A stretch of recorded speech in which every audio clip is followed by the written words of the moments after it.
Hello మిత్రులు, welcome back to my channel. అంతా కుశలమేనా?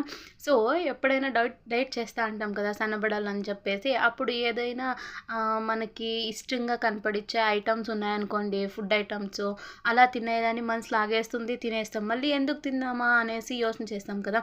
అలా మనం ఎలా కంట్రోల్ చేయాలి అనేదాన్ని నేను చెప్పేస్తాను చూడండి.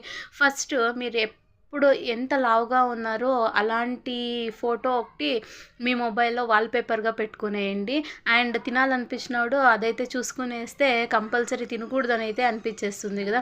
నెక్స్ట్ ఇంకొకటి ఏమంటే, డేలో అట్లీస్ట్ 10 మినిట్స్ అయినా మెడిటేషన్ చేయండి, యోగా చేయండి. ఈ టిప్స్ పాటిస్తే మనము కంట్రోలింగ్గా ఫుడ్కి అట్రాక్టివ్ కాకుండా ఉండొచ్చు. Thanks for watching. ఈ టిప్ కానీ మీకు నచ్చినట్లయితే ప్లీజ్ లైక్ చేయండి, షేర్ చేయండి, సబ్స్క్రైబ్ చేసుకోండి. ఎందుకంటే ఇవన్నీ ఎందుకు చెప్తున్నానంటే నేను కూడా అదే టిప్స్ ఫాలో చేస్తున్నాను కాబట్టి. Thanks for watching. బాయ్.